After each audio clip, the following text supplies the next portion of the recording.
Pada suatu hari di negeri Baghdad, datanglah seorang pendeta Yahudi dari negeri jauh, dikenal dengan nama Rabbi Al-Hazar, yang tersohor karena kecerdasannya, keangkuhannya, dan kesesatannya.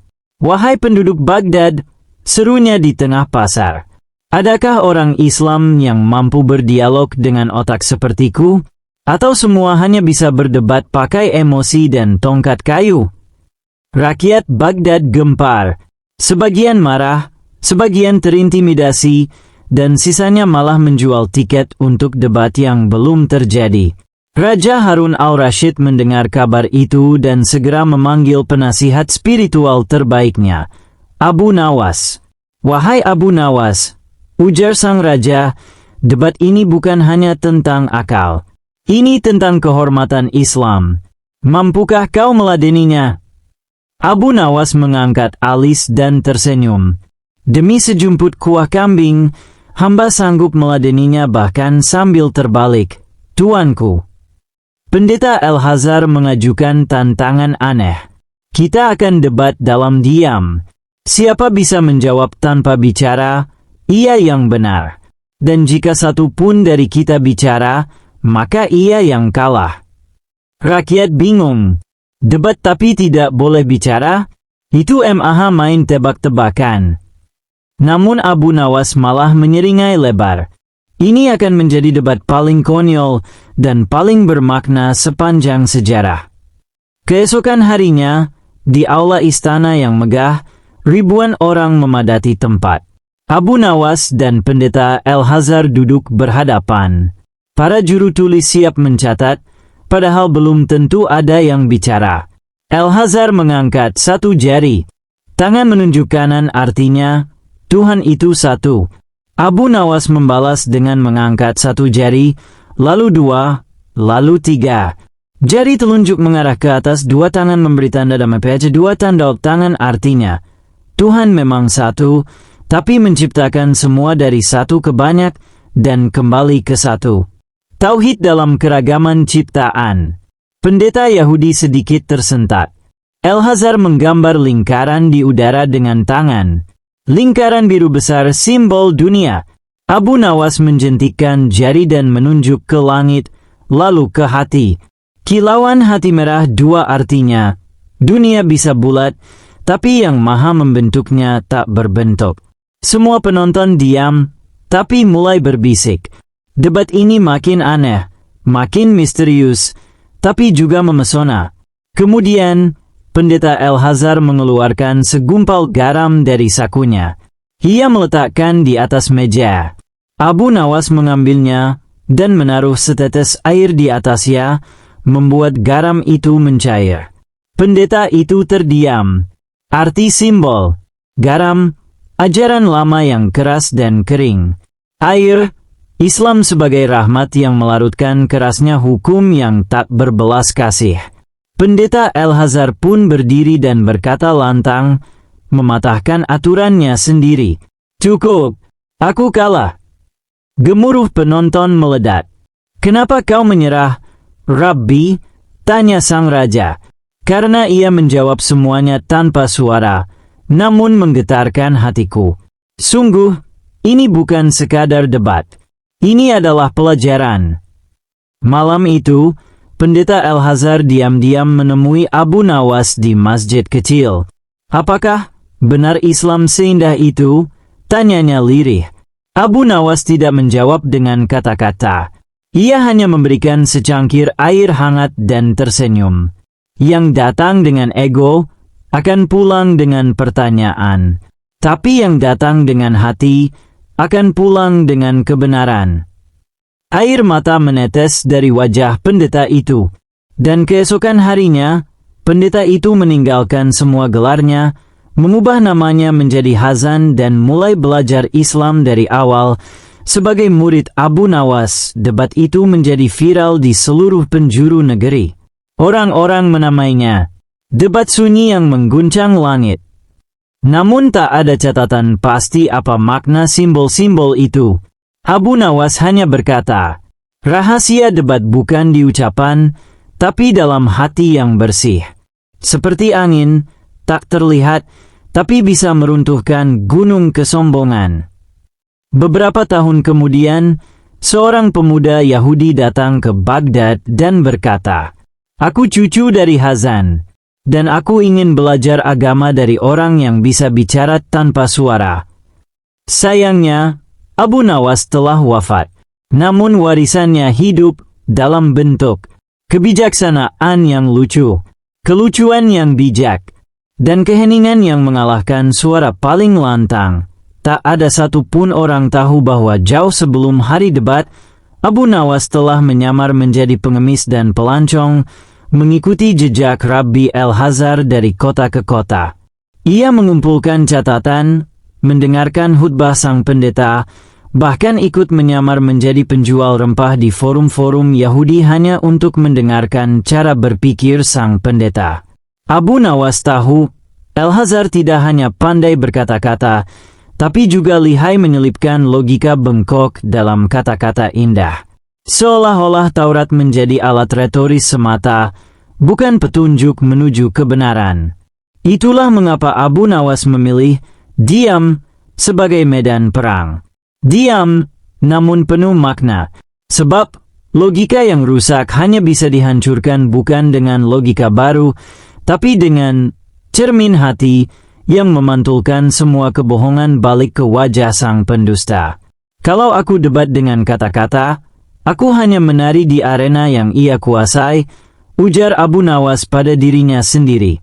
Tapi kalau aku mengajaknya ke dunia simbol, ia akan tersesat oleh kedalaman yang tak bisa dijelaskannya dengan debat kosong. Dan benar, ketika Al-Hazar ditantang secara diam, pikirannya mulai memberontak. Ia mencoba menafsirkan simbol demi simbol, namun tiap makna justru menyerangnya kembali. Ia mulai merasa debat ini seperti menatap cermin yang menunjukkan wajah aslinya. Simbol air dan garam menjadi pukulan terakhir. Sebab Al-Hazar tahu bahwa Taurat sendiri mengajarkan kasih dan keadilan, bukan sekadar hukum dan ritual. Tapi selama ini ia memilih jalan kekerasan batin. Ketika air itu melumerkan garam, ia merasa seolah dirinya sendiri yang luluh. Dan ia menyerah, bukan pada Abu Nawas, tapi pada kebenaran yang selama ini ia sembunyikan dari dirinya sendiri. Setelah menjadi murid Abu Nawas dan mengganti namanya menjadi Hazan, mantan pendeta Yahudi itu mulai hidup sederhana di Baghdad. Namun perubahan hati tidak serta-merta menghapus masa lalunya. Berita tentang perpindahan keyakinannya menyebar cepat hingga ke kampung halamannya. Suatu hari, sekelompok tokoh Yahudi dari kota asal Hazan datang ke Baghdad. Mereka menemuinya dan berkata, "Engkau telah menghina nenek moyangmu. Kembalilah, dan kami akan angkat kau sebagai pemimpin agama di tanah kami." Namun Hazan hanya tersenyum lemah. "Bagaimana aku bisa kembali ke dinding tua setelah aku menemukan langit yang terbuka?" Para utusan itu marah. Mereka membuat rumor bahwa Hazan dibayar untuk berpindah agama, bahkan menuduh Abu Nawas menyihirnya. Kota pun kembali gaduh. Raja Harun al-Rashid memanggil Abu Nawas. "Wahai Abu Nawas," rakyat mulai terpecah. "Apa yang harus kita lakukan?" Abu Nawas menjawab tenang, biarkan Hazan yang menjawabnya, tapi bukan dengan lidahnya, dengan hidupnya. Beberapa hari kemudian, Hazan berdiri di Masjid Besar Baghdad. Ia berkata, "Jika aku memilih agama karena harta, maka ambillah semua milikku. Jika aku dipaksa, maka aku akan tinggalkan keyakinan ini. Tapi jika aku memilih karena kebenaran, maka biarlah Allah yang menjagaku." Kemudian Hazan berjalan ke tengah pasar, melepas semua jubah dan penutup kepala, lalu menjadi pelayan di dapur umum milik masjid. Ia menyendok bubur dan mencuci kaki para fakir miskin. Waktu berjalan, orang-orang Yahudi yang awalnya memusuhinya justru datang satu persatu, bukan untuk marah, tapi untuk mendengarkan. Mereka melihat sesuatu yang tak bisa dibantah. Hazan tak hanya berpindah agama, Ia berpindah hati, dan dari hatinya lahir ketenangan yang tak bisa dipalsukan. Abu Nawas tersenyum dari kejauhan. Kadang, bisiknya, dakwah terbesar adalah hidup yang tak bisa dibantah. Beberapa bulan kemudian, 2 dari utusan Yahudi yang dulu menghinanya memeluk Islam secara diam-diam. Mereka berkata, "Kami datang untuk berdebat, pulang membawa damai." Ada suatu pagi yang cerah di kerajaan Baghdad, Abu Nawas sedang tidur-tiduran di bawah pohon kurma, menikmati angin sepoi dan suara merdu burung tekukur. Namun, ketenangannya tiba-tiba diganggu oleh 2 orang prajurit istana yang datang berlari tergopoh-gopoh. Prajurit 1, "Abu Nawas, Raja memanggilmu ke istana segera." Abu Nawas menguap, "Ada apa lagi? Apakah Raja kehilangan sepatunya dan menyangka aku yang memakannya?" Prajurit 2, "Lebih gawat dari itu. Raja ingin bermain teka-teki, dan katanya hanya kau yang cukup gila untuk menjawabnya." Dengan malas, Abu Nawas pun mengikuti mereka. Di dalam istana, Raja Harun al-Rashid duduk di singgasana, tersenyum lebar seperti anak kecil yang baru saja menemukan mainan baru raja. "Abu Nawas, aku ingin menguji kecerdasanmu. Jika kau gagal, kau akan disuruh mencuci pakaian seluruh istana selama seminggu. Tapi jika kau menang, kau bebas meminta apapun." "Abu Nawas, Yang Mulia, saya hanya akan menerima tantangan ini jika saya boleh memberi syarat kecil." "Raja, apa itu?" "Abu Nawas, jika saya menang, Yang Mulia harus melakukan satu hal aneh yang saya minta, apapun itu." Raja tertantang, disetujui. "Raja, sekarang dengarkan baik-baik. Teka-tekinya adalah ini. Apa yang bisa naik tanpa pernah turun, bisa tumbuh tanpa berakar, dan bisa mati meski tak pernah hidup." Semua penasihat kerajaan saling pandang, bingung. Tapi Abu Nawas hanya tersenyum kecil. "Abu Nawas, wahai Raja, jawaban dari teka-teki itu adalah umur." Raja ternganga. Ia telah menyiapkan teka-teki itu selama sebulan, dan Abu Nawas menjawabnya dalam satu tarikan napas. "Raja, luar biasa. Baiklah, kau menang. Apa permintaan gilamu kali ini?" "Abu Nawas, Yang Mulia harus pergi ke pasar, menyamar sebagai pengemis dan mengemis selama 1 jam tanpa memberitahu siapapun bahwa Anda adalah Raja." "Raja, apa?" "Abu Nawas, itu kesepakatannya, tuanku. Kalau Anda menolak, Anda harus mencuci baju seluruh istana selama seminggu." Raja pun terpaksa menyetujui. Ia mengenakan jubah compang-camping dan keluar ke pasar, mengemis sambil terus menggerutu.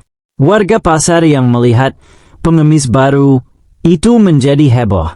Ada yang memberinya kain, ada yang memberinya tulang kambing, ada pula yang malah melempar sayuran busuk. Tapi yang paling lucu adalah saat seorang ibu-ibu berkata, "Ibu-ibu, wahai kakek tua, engkau mirip sekali dengan raja kita. Tapi tentu saja raja tak mungkin selemah dan sekurus ini." Raja hanya bisa tersenyum kecut. 1 jam berlalu seperti seabad. Ketika akhirnya dia kembali ke istana, ia mendapati Abu Nawas duduk santai sambil makan anggur. "Abu Nawas, bagaimana rasanya jadi rakyat jelata, tuanku?" "Raja, aku hampir kehilangan harga diriku." "Abu Nawas, tapi Yang Mulia tidak kehilangan jiwanya, kan? Sekarang, kau tahu bagaimana rasanya menjadi yang di bawah. Mungkin itu akan membuat keputusanmu lebih bijak." Raja terdiam. Ia merenung sejenak, lalu tertawa keras. "Raja, kau benar-benar gila, Abu Nawas. Tapi gila yang membuatku lebih waras." Beberapa hari kemudian, Raja ingin membalas. Kali ini, giliran Abu Nawas yang harus menjawab teka-teki sang raja. "Raja, Abu Nawas, Kali ini aku punya teka-teki untukmu. Dengarkan baik-baik. Aku tak punya mulut, tapi bisa berbicara. Tak punya tubuh, tapi bisa bergerak. Tak bisa dilihat, tapi bisa dirasakan. Siapakah aku? Abu Nawas tersenyum.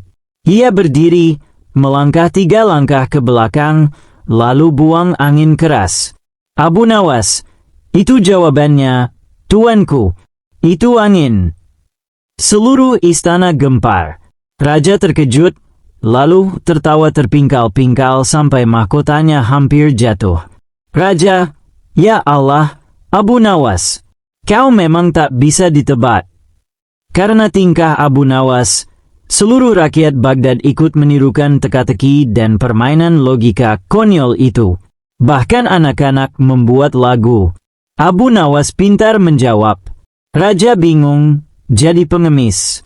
Teka-teki bukan muslihat, tapi akal sehat yang manis. Suatu hari, utusan dari kerajaan-kerajaan jauh datang, ingin menyaksikan sendiri kecerdikan Abu Nawas. Mereka membawa teka-teki dari India, Persia, bahkan Romawi. Dan Abu Nawas menjawab semuanya dengan caranya yang jenaka, kadang dengan logika, kadang dengan absurditas yang justru masuk akal. Utusan Persia, apa yang lebih ringan dari bulu tapi bisa menjatuhkan manusia? Abu Nawas, ucapan ibumu saat kau ketahuan mencuri. Rakyat Baghdad tertawa. Raja tersedak anggur. Dunia pun akhirnya mengakui, Abu Nawas bukan hanya jenaka, tapi juga jenius.